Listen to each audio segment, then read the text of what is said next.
Hello everyone, this is me doctor Sadaf Amreen. और आज का जो टॉपिक है हमारा है एक्टोपिक प्रेगनेंसी। और ये जो बुक है इसका नाम है दत्ता। तो मैं आपके साथ इस बुक से शेयर करूँगी कि एक्टोपिक प्रेगनेंसी क्या होती है, इसके बारे में हम बात करेंगे। तो शुरू करते हैं अपना वीडियो। एक्टोपिक प्रेगनेंसी की सबसे पहले डेफिनेशन देखते हैं। एक एक्टोपिक प्रेगनेंसी जो होती है वो होती है जिसके अंदर जो फर्टिलाइज्ड ओवम होता है वो इम्प्लांट होता है एंड डेवलप करता है कहाँ पे, outside the normal uterine cavity. Normally जो इम्प्लांटेशन होता है, डेवलपमेंट होता है फिटस का, कहाँ होता है? यूट्रस के अंदर। एक्टोपिक प्रेगनेंसी में क्या होता है, वो बाहर यूट्रस के होता है। अब देखते हैं कहाँ होता है यूट्रस के बाहर, कहाँ आखिर साइड क्या क्या होती है उसकी। तो इम्प्लांटेशन साइड देखते हैं। तो इम्प्लांटेशन साइट जो होती हैं एक्स्ट्रा यूट्राइन होती है, एक होती है यूट्राइन। यूट्राइन में कितनी होती हैं? 1.5%। ठीक है, इसमें कौन कौन सी होती हैं? या तो सर्वाइकल होगा, या एंगुलर होगा, या कॉर्नुअल होगा। ठीक है। एक्स्ट्रा यूट्राइन कितनी होती है? इसमें भी तीन तरीके की होती हैं। या तो वो ट्यूबल होगी, एक्स्ट्रा यूट्राइन में यानी ट्यूब्स में होगी। 97%ली जो एक्स्ट्रा यूट्राइन प्रेगनेंसी होती है वो ट्यूब में होती है, 97%। ठीक है। ये सवाल नीट में भी आ सकता है, आता है कि commonest site for the extra uterine implantation in ectopic pregnancy, तो आपका आंसर होगा ट्यूब। ठीक है। ओवरीज में 0.5% होती है, एब्डोमेन में 1% होती है। ठीक है। उसके बाद आप ये देखें, अगर ट्यूबल प्रेगनेंसी हुई, ठीक है, कॉमनली वैसे 97% ट्यूबल ही प्रेगनेंसी होती है। अगर ट्यूबल होगी तो ट्यूब भी आपकी जो ट्यूब है फेलोपियन ट्यूब, उसके भी तो 4 पार्ट है ना। तो कौन कौन से हैं? एम्पुला है, इस्थमस है, इन्फंडिबुलम है, इंटरस्टिशियल। इसमें भी सबसे कॉमनली कहाँ होती है? एम्पुला में। अगर सवाल आया name the most common site of ectopic pregnancy in tube, तो आपका आंसर होगा एम्पुला। 55% है। ठीक है। इस्थमस के अंदर 25, इन्फंडिबुलम के अंदर 18, इंटरस्टिशियल के अंदर 20। ठीक है। अगर एब्डोमिनल होती है जो कि 1% है, तो इसके अंदर भी दो तरीके की होती है, एक प्राइमरी एक सेकेंडरी। प्राइमरीली रेयरली होता है, सेकेंडरी में क्या होता है, या तो इंट्रापेरिटोनियल जो कि कॉमन है, एक्स्ट्रा पेरिटोनियल मतलब ब्रॉड लिगामेंट, ये रेयरली देखने को मिलती है। तो यह आपको सबसे पहले इम्प्लांटेशन साइट पता होनी चाहिए एक्टोपिक प्रेगनेंसी की, कि कहाँ कहाँ प्रेगनेंसी हो सकती है। अब आई हमारी सबसे पहले ट्यूबल प्रेगनेंसी। ट्यूबल प्रेगनेंसी जो होता है इसका जो इंसिडेंस है बढ़ चुका है, has increase. The reason are, क्यों बढ़ गया भाई?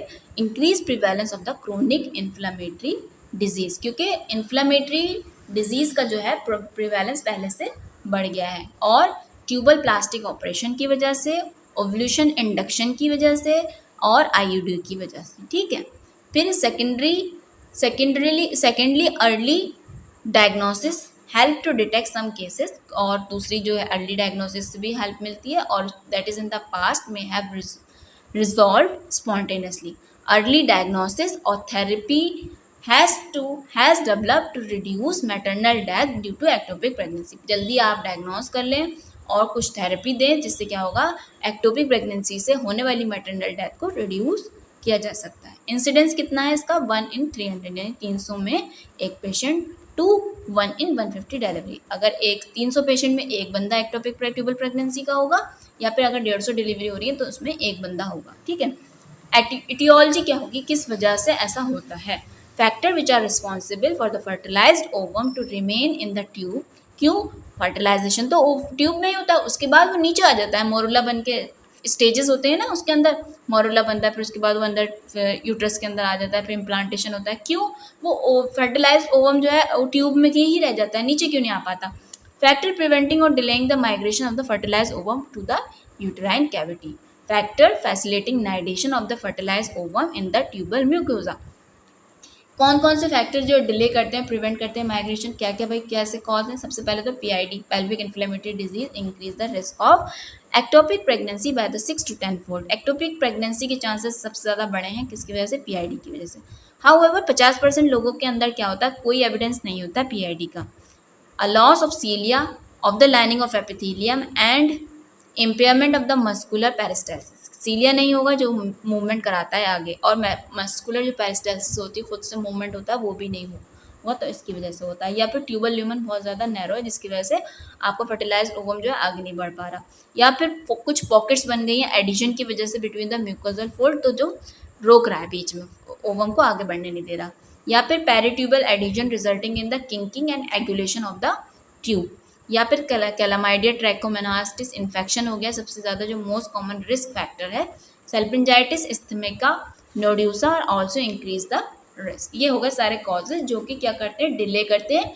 आपका ओवम फर्टिलाइज्ड हो गया, उसको नीचे नहीं जाने देते, ठीक है, 6th डे पे चला जाता है ना, वो मरूला बन के नीचे अंदर चला जाता है। तो इस वजह से ये सारे फैक्टर हैं जो आपको नीचे प्रिवेंट करते हैं, माइग्रेट नहीं होने देते, नीचे इसको ट्रांसफर नहीं होने देते। अब कुछ जो होते हैं आइट्रोजेनिक होते हैं, जैसे contraception failure. The absolute number of ectopic pregnancy is in fact diminished with use of any contraceptive because pregnancy occur less often, but in selected contraceptive failure की वजह से क्या होता है, there is increase incidence of ectopic pregnancy, जैसे IUD sterilization operation. ठीक है, IUD में क्या है, ये क्या होता है, इंट्रायूटेराइन प्रेगनेंसी को इफेक्टिवली प्रिवेंट करता है। Tubal implantation to a lesser extent and the ovarian pregnancy not at all. There is thus relative increase of tubal pregnancy 7 गुना बढ़ जाते हैं should pregnancy occur with IUCD in situ. Copper T 380 जो है A and levonorgestrel devices जो है has got the lowest rate of ectopic pregnancy. सबसे कम ectopic pregnancy कौन करता है, ये करता है Copper T 380 ए, और लेवोनिजेस्ट्रल जो है ये सबसे कम कॉज करते हैं, वेयर जब progesterone start had guys the highest one. यहाँ पे क्वेश्चन आपका जो नीट के लिए तैयार हो गया, कौन सा जो है इंट्रा यूट्राइन वो है जो कॉज करता है सबसे ज़्यादा एक्टोपिक प्रेगनेंसी। तो यहाँ पे आगे देखिए, एक्टोपिक प्रेगनेंसी जो सबसे ज़्यादा हाईएस्ट कॉज करता है वो है प्रोजेस्टर स्टार्ट, और लोएस्ट कौन करता है ये भी आपने यहीं पे याद कर लेना है।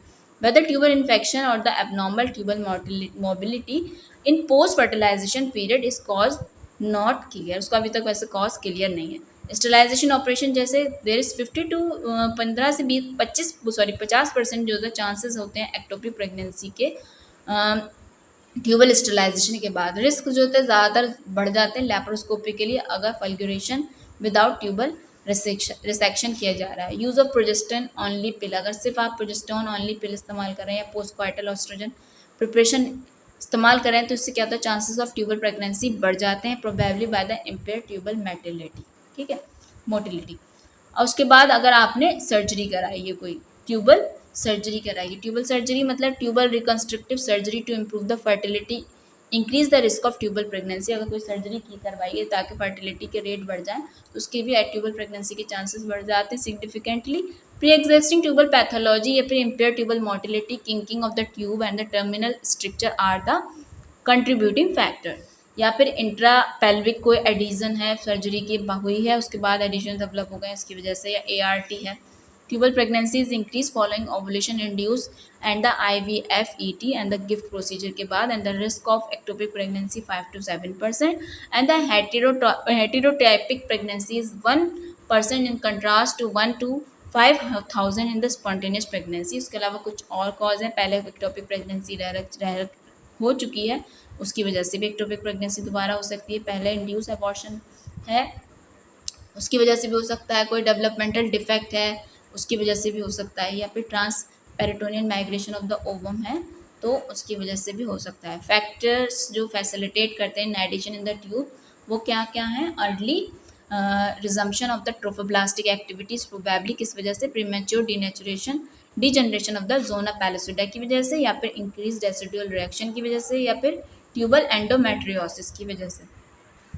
फिर उसके बाद कह रहा है whether than increase risk is an apparent और a real in debatable topic है ये, but the fact remain at that are least some are apparent due to the improved diagnostic text की वजह से। Additionally it should be remembered that high as 8 to 20% of the tubal pregnancies may terminate into spontaneous absorption and these cases जो था which they are not included in the past and the reported। तो simply आपको जो cause हुआ ectopic pregnancy यानी जो tubal pregnancy हो रही है वो किस वजह से हो रही है, एक मैंने बताया कि कुछ फैक्टर्स हैं वो डिले करते हैं, प्रिवेंट करते हैं माइग्रेशन को। एक तो हुआ उसके अंदर PID और कुछ हुए आइट्रोजेनिक कॉज जो उसको डिले करते हैं, ट्रांसफर नहीं होने देते।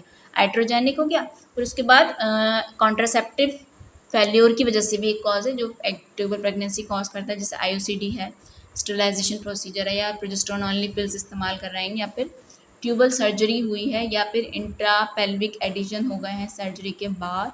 ART की वजह से भी हो सकता है। कुछ और कॉजेज हैं जैसे प्रीवियसली पहले से एक्टोपिक प्रेगनेंसी रह चुकी है किसी को, ट्यूब डेवलपमेंटल डिफेक्ट है, या फिर ट्रांसपेरिटोनियल ट्रांसमाइग्रेशन ऑफ द ओवम है। तो रिस्क फैक्टर्स क्या क्या हुए एक्टोपिक प्रेगनेंसी के, ये इंपॉर्टेंट है, ये वाइवा में पूछे जाते हैं। पहले से PID की हिस्ट्री है, ट्यूबल लाइगेशन की हिस्ट्री है, कॉन्ट्रासेप्शन फेल्योर है, पहले एक्टोपिक प्रेगनेंसी रह चुकी है, ट्यूबल रिकंस्ट्रक्टिव सर्जरी हो चुकी है, हिस्ट्री ऑफ इनफर्टिलिटी है तो उसमें भी एक्टोपिक प्रेगनेंसी होती है, ART particularly if the tubes are patent but damage, IUD का इस्तेमाल है, प्रीवियसली इंड्यूस एबॉर्शन किए गए हैं तो उसकी वजह से भी एक्टोपिक प्रेगनेंसी के चांसेस बढ़ जाते हैं, यानी these are the risk factor for developing the ectopic pregnancy. Important है, आपने याद रखना है इसको।